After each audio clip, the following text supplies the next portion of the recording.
So he would talk about creating a brace to hit against, or posting up, creating a powerful brace.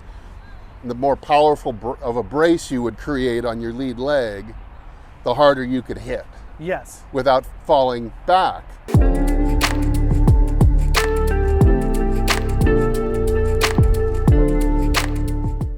got to remember, it's whatever Newton's law is. It was second law, action reaction, like a cannon. Why is a cannon on wheels? You're going to shoot a cannonball, and the cannon's going to get just like the kick on a gun. Yeah. And same thing with us. The act of hitting. If you were to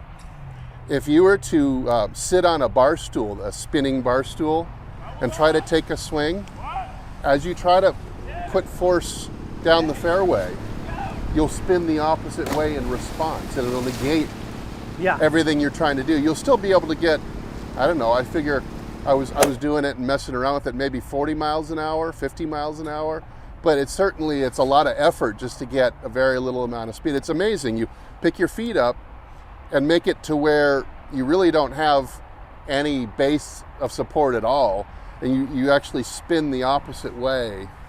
Yeah. Woo, and the harder you try to throw it, the further it throws you back around the other way. So it's planning and posting and getting, like he call it, braced.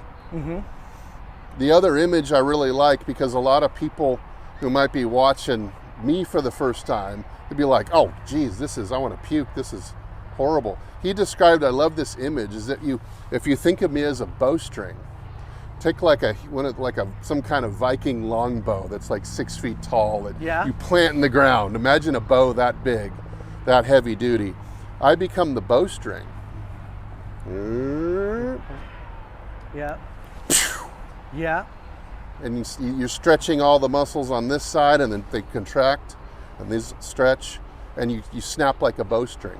Interesting. So it's a supple, like a bowstring is a snap. It's a quick snap, and that's how we should also think about power in the golf swing. It's a burst. It's a, that bow, just you let it go and snap it, and it just takes off. And that's the mental image that I see when I'm doing that. Interesting. And left-handed, I don't quite do it as well, but that was his thing. So he had a measured. He was a big dude, but he had his measure. Look, I like my heels this many inches apart. He was always very precise, and that's what I see whenever I see anybody do the rock back. Is I'm like, well, if you just narrowed it up a little bit, and I would be willing to bet you that Kyle or anybody else would swing faster when they get their feet under them more. Well, he starts wider and gets narrower. And Jamie did that too. You watch Jamie at the end of his swing, and his feet end up significantly closer where they probably should have started. Yep. But yeah, Kyle does the rocking thing, and it's interesting to watch some of those guys' footwork, because they're figuring out, if you watch a Joe Miller, he actually gets completely airborne. Yeah. And ends that's up like a pirouette. Like this. He does a pirouette for a guy that's that big. If you've ever met him, he's a big dude. And you like, well, this guy's doing some ballet, right? Wow, that is so crazy. Yeah, it's really cool. So that's something I've noticed out of those photos you're talking about. Yeah, this is a fascinating conversation. I don't know if you may not know my story of learning to hit it farther, but when I started my swing evolution, I was on the launch monitor, and I could only hit the ball in the 240s. I hit one ball 257, and that was like, man, that was my longest ball. I thought I was longer, to be honest, but that's how far I hit it, like 243. And I started in 2012 this speed training that a guy from Tennessee told me the baseball players at UT were using light bats. And so I just started swinging a shaft, and he sent me a swing speed radar.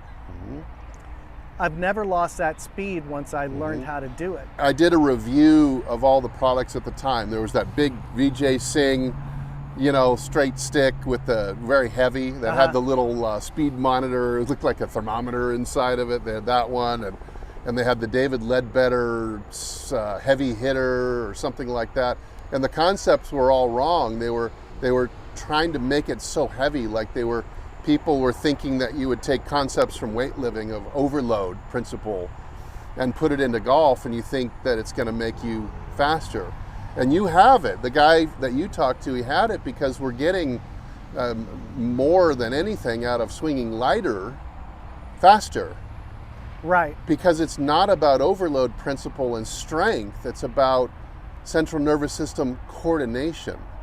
It's taking, just like if you were doing a ballet and all of a sudden they started to speed up the music quicker and quicker, any moves you were making that were complex, you'd probably fall over, lose your balance, be out of tempo.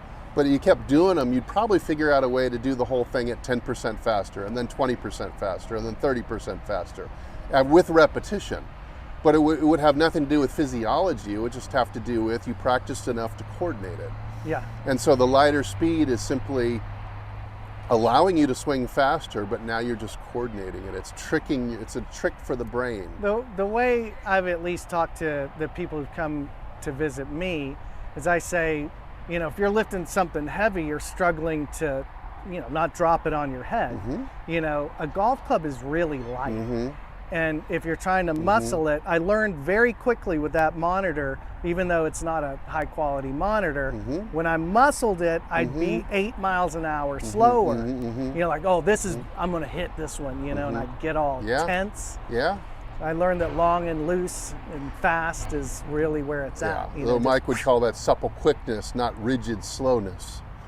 But I'll bring it back to balance. My personal experience with speed training and me going, and I remember finally getting whatever light stick I was using. I think it might have been the Speed Whoosh, which is considerably lighter. And it's probably not a great idea to use for someone who's already got a lot of speed, but for probably the best tool out there for lower speed, 80 mile an hour, 90 mile, 70 mile an hour swingers, to teach them speed, how to get the shaft to kick, how to make it swoosh louder. Anyway, I was using that tool, and eventually I got that thing to 163 miles an hour, which it sounds impressive, but I've seen long drivers swing at 200. Yeah. That little Speed Whoosh. It's too light for that high of speed. It starts becoming too light.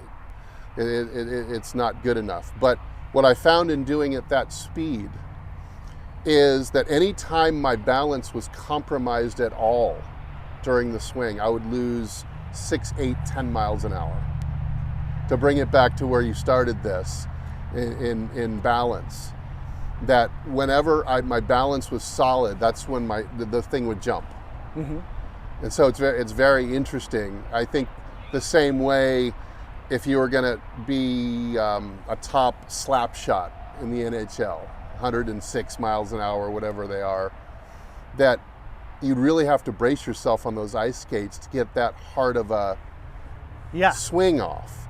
You'd have to practice and practice and practice till you could find absolute balance while completing that stroke. It seems like hockey players make a pretty good transition to golf. Some of them do. Some of them do. I mean, but remarkably, all the pro athletes that I see, there's no guarantee if you're a pro athlete that you're going to be any good at golf. No, that's true. I was just at the Celebrity Golf Association tournament. God bless them. We're looking at Heisman Trophy winners, and I say it's like you can give a violin to somebody and tell them to practice all they want, but if they don't have some real guidance, they're never going to figure it out. Especially if you can do any sidearm or submarine style pitching, that's maybe the closest you can come. It's a great way for somebody who's either lost or just getting started and they're a decent golfer, but to take them really to the next level. Just say, well, can you skip a rock? Okay, now stop here. Let me put a club in your hand. It's a great way to kind of, get a quick, like some people can just take that and go, oh, rather than having to grind out for a year or 2 years to find the same movements and positions. You just like, well, you already know this. Let's tap into the athletic experience that you already know. And some people can just go nuts with their learning